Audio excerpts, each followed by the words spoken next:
God is good. All the time. All the time. God is good.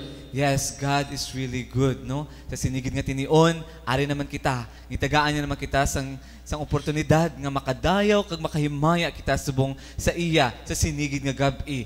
Gabay mga utod namon mga kay Kristo nga nagatanaw dira, opdin nyo ang ini nga mga ambahanon nga nagadala gid sang pag-ayo sang pagidait sa aton.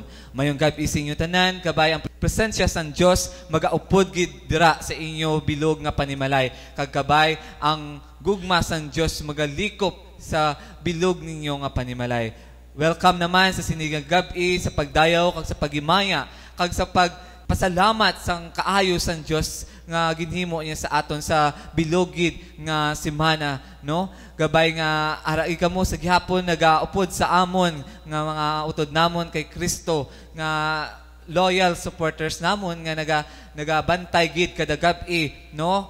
Ang may nagambal sa akon nga kada alas 6:30 kuno ginahulat gid nila ang aton nga programa ng pagka alas 6:30 ara naging sila sa ilang telebisyon nagatutok kid ginaupod pa na nila ilang bana, no? Ang ilang kabataan mambalnay sa amo lang ninayo tiyambal ni nanay hindi pagsayluha kay ara may makuha gid kita gid nga pulong sang Dios nga ila aton ginapahayag sa sinigid nga gabi gani tutokit kamo kay madamo gid kita nga talakayon subong labi na gid subong sa aton nga topiko, no? Ang aton nga topiko amo ang don't ask small, no? Kag ang aton nga prayer ginahalat gid naton para sa aton mga kauturan nga siling nila do imposible bala nga maayo pa, no?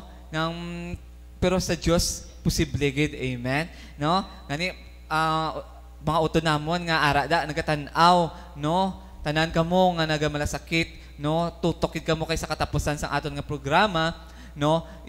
Ipagapangamuyuan gid kamo namon ang prayer for impossible causes, no? Kag sa aton nga trivia sa sinigid nga gabi amo ang why do we call priests and bishops father, no? Tingala mo ko na gani nga nambal kita father, no? Mabisa ko father mayong gabi, no? Na ibaluon naton kun nga father, no? Nga hindi be sir ng priest, no?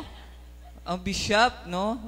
Nga father gid. O sige. Na gani tutokit kamo kay madamo gid kamo matun-an sa sini nga programa kay ngay kay balugid kuya ginaupdan gini san Dios ang ini nga programa, no? Nang kamuda mga utod namon sa Kamalig, sa Delgado, sa Veterans, sa Zamora, no?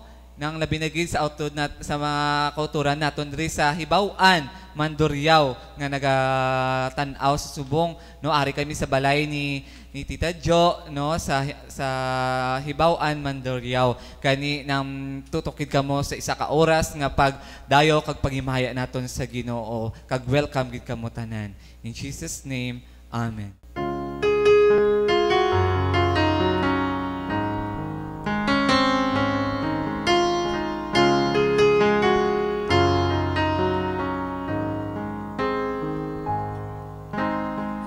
You know it's time to praise the Lord in the sanctuary of the Holy Spirit. So set your mind on Him and let your praise begin, and the glory of the Lord will fill this place.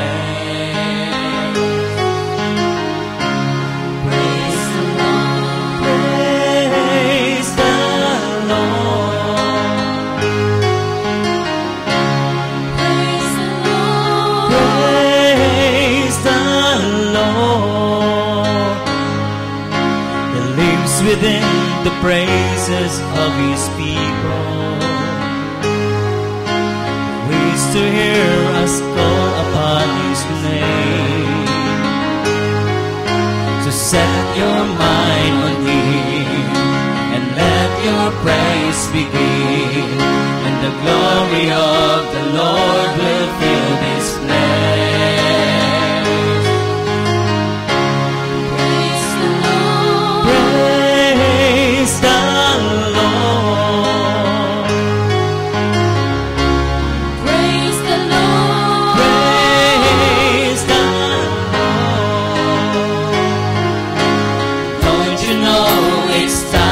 to praise the Lord in the sanctuary of the Holy Spirit.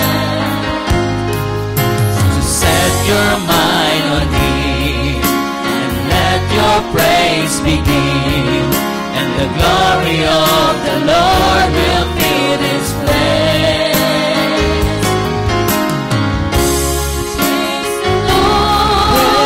Praise the Lord.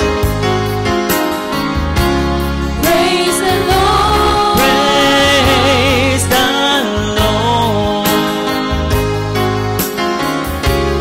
Praise the Lord. Praise the Lord. Praise the Lord. Praise the Lord. Again, mayong gabi mga uto namon, no?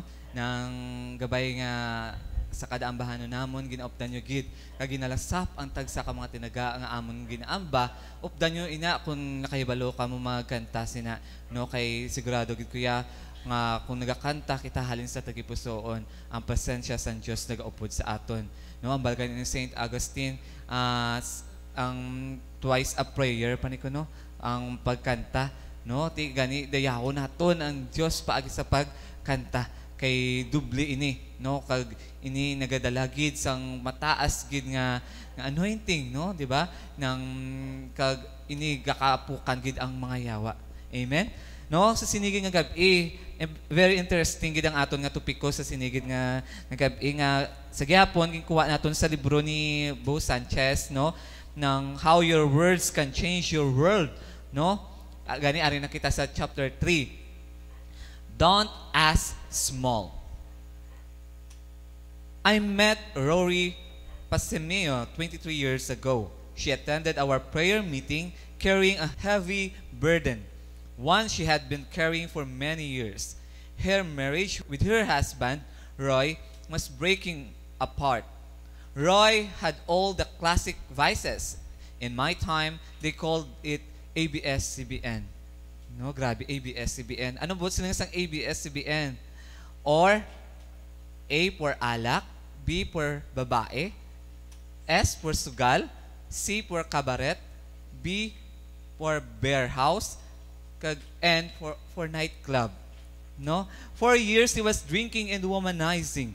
For years, he had many girlfriends. It seemed Rory's life was destined to be filled with pain and misery. But Rory had faith. She believed that God had a great plan for her. She believed her future was brighter than her past. She didn't want a broken marriage and a broken family. She prayed for God's miracle for Roy. But she didn't only have faith. She also had action because she also worked on herself. She stopped nagging. She stopped fighting him and started fighting for him. She surrendered him to God. God's miracle came in the form of a sty or kuliti. No? Have you ever had one? Nakakuliti na kamo no, sa inyong mga mata? A sty usually stays for a few days, perhaps a week. But Roy had an extraordinary sty that lasted for 5 long months. One day, Roy's office mate was in the hospital with cancer. He called up Roy and said, I heard Rory attends a prayer meeting. Can you ask her and her friends to pray over me here at the hospital? Naturally, Roy was forced to go with Rory. And there he saw them pray over his sick friend. He saw how his friend's countenance changed from restlessness to incredible peace. Rory couldn't believe her ears when she heard Roy ask her friends, Can you also pray over my sty? They prayed over him, and in 3 days, his 5-month-old sty was totally healed. From there, Rory invited Roy to attend the Light of Jesus prayer meeting. Roy said that one by one his vices went away. Today, 23 years later, Roy Pasimeo is our missionary to Asia Pacific and the Middle East. He has opened 12 Light of Jesus chapters in Hong Kong, Singapore, Malaysia, Dubai, Abu Dhabi, Australia, New Zealand. How did this miracle happen? A woman named Rory dared to believe that God had something greater in store for her. She believed that her future was brighter than her past. This wasn't all. Rory and Roy have 2 adult children who are also serving God. Their daughter Gemma serves in Single for Christ here in Manila, and their son Tay is a nurse in America, leading one of our Light of Jesus chapters in Los Angeles. Don't settle for lesser dreams. Here's my message. Rory didn't pray a small prayer. She didn't pray, Lord, help me to survive this marriage. She prayed, Lord, make my marriage a great marriage. I want a family that will serve you. I want a husband who will serve God with me. I repeat, God has a great future planned for you. So don't pray small prayers. Pray for great ones. Expect great things to happen to you. The Bible says, ask me, and I will give you the nation as your inheritance. That was taken in Psalm chapter 2, verse 8. Ask Him to fulfill your highest hopes and dreams. Dare to ask God for your deepest desires. Don't settle for lesser dreams. Amen. Subong, pamatian bala naton ang aton nga utod, nga balaan ko madamo gid nga kaayo san Dios ang iya nabaton. Let's welcome our Sister Jo Aquilio. Sa liwat mayong gabi sa tanan yung mga televiewers, and especially sa amon diri nga mga neighbors, no. It's a grateful nga ari diri kag isa ka benefit gid, no, nga nakakari diri ang aton yung mga utod. Kay para sa akon, isa kadako nga pagpasalamat ini kay ini hindi isa ka simple nga hilikoton, maski magsiling ka lang it's only pagkanta, pero nagapakita ini nga isa kadako ini kadako nga grasya para sa amon nga panimalay. Kay isang last week nakita ko nag-prayer meeting man kami dire, so nakita ko gid ang kinalain sang may tawo nga nagapangamuyo sa sini nga panimalay. Hindi lang para sa amon kundi sa bugos namon nga mga kaupo diri sa amon nga panimalay. Kag nagapangamuyo gid ako subong, kabay nga matandog man ang mga tanan nga nagapamati kag nagalantaw sa sini nga programa, kay nakita ko gid nag full time nako kay Lord. Nakita ko ang kinalain sang nag full time kag sang wala. So diri ko bala na pamatud-an nga kung nagaalagad ikaw sa Dios, wala gali dapat limitasyon, wala gi dapat magtulok, hindi ka magtulok nga balikan ikaw, kundi tulokon mo nga ginaalagaran mo gali ang Dios, hindi iya tawo kundi Dios ang ginaalagaran mo. Gani isa kadako nga pribileyo para sa akon ang isa ka pag alagad sa Dios, kay ang ginaalagaran ko hindi simple nga tawo kundi dako nga tawo. So nagapasalamat gid ako subong kay nakita ko sang wala na gid ako ya nagatrabaho, hambal ko damo sa mga kaupdanan ko sa hospital. Nakita ko nga nagapamigado pagid sila, hambal ko ti ako nagobra ako sa isa ka hospital sa 15 years. Nakita ko wala gid ko savings. Tiyamba ko, Lord, dapat ma-savings ko ya sang time. So subong balaan ko nga damo nagapamangkot kun nga nag-resign ako. Kag kun nga ginpamangkot nila nga nag-resign gid ako. So meaning tungod ina sang akon nga commitment. So madamo ang nakakita sa akon sa mga last month nga pag-testify ko pod kay Sister Timay, matuod gid. Kabay ikaw nga yara dira nga nagalantaw, kabay sa pagpangamuyo nga ini, magapungko man ikaw kag magpasalamat sa aton nga buhi nga Dios. Gani ginapasalamatan ko gid ang tion nga ini nga kun ikaw may Dios, wala ka nagaproblema. Kag kun ikaw may Dios, garantisado gid kung nagamasakit ka, nagaayo ka.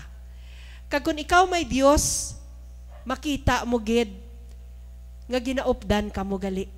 Kay sadto nakita ko, hambal ko, Lord, magahalin ako sa akong trabaho, wala na ako sang palamugnan.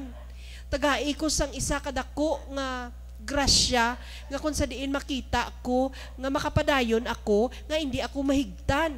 Meaning isa ka palamugnan nga hindi ako dapat nga magbantay pareha sinabi sang mga store, magbantay sang isa ka kay mga hilig ko amo na bala nga palamugnan.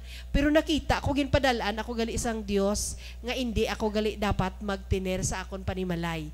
Nakita ko nga gintagaan niya ako sang palamugnan kag gina-claim ko na subong inang taxi nga ginhatag niya sa akon una-una do nang feeling ko do naga balaan ko naga-brainstorming pa lang ako sa akon palamugnan. Pero ginpangamuyo ko sa Dios, hambal ko, Lord, ginapangayo ko sa imo, manginpulo ang akon taxi, maski imposible para sa tawo. Pero gintulo ko ina, nga may matabo gali sa amon. Hambal ko, Lord, ang duha ka taxi, ginatulo ko mangin 5. Subong sa sininga February, ginatulo ko, tiwala man ko 2 milyon. Hambal ko, Lord, pero sa Dios may 2 milyon.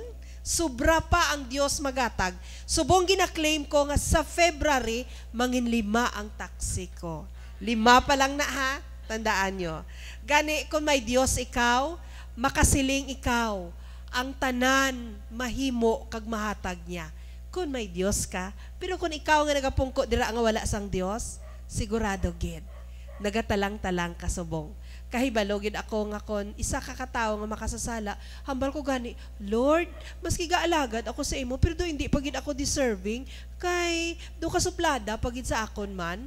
Hambal ko, Lord, nagaalagad ko sa imo, pero nga may ara pagid nga hindi gali makuha sa akon. Sang ulihi naghatag sa akon, hambal niya, ako gani Dios na gid ako, pero ang tupad ko makawat pa, hambalya. So didto naghatag sa akon nga dapat gid gali kun may sala ikaw, kahibalo ka gid magpangayo patawad. So subong natun-an ko kun may sala gali ako, mangayo gid ko patawad, kay indi gid gali ako. Kay one time nangakig ako, hambal ko, Lord, nangakig gid ko balahaw. Do nangakig gid ko tuod, abi mo wala gani madabutan 30 minutes naghilanat ko. So buot silingon ang naghatag sa akon sang masakit atong akon kaugot. Gani ikaw nga nagapungko kag nagalantaw da, kuhaan ang kaugot mo, kay ang imposible posible sa Dios. Gani salamat gid sa buhi nga Dios nga nangin kaupod namon siya subong nga gabi, kay kahibalo ako mangin isa ini kadako nga palaagyan nga ang bilog nga iyan Centennial Homes. Kabay Ginoo, ginapangayo ko subong nga madabot ang tanan nga katapo sang amon nga mga kauturan. Kabay ining amon nga duog nga amon ginaistaran. Indi gid kami makuha sang amon kaaway, kundi putson kami sang imubalaan nga dugo, nga maski ang mga makawat indi makasulod sa amon nga panimalay. Gani ginatuuhan ko subong ang tanan nga yari diri nga makabati sang imo nga pulong, nagatuo gid ako ang pagbag-o nagaabot sa ila. Madamo gid nga salamat kag mayong gabi sa inyo nga tanan. In Jesus name, amen kag amen.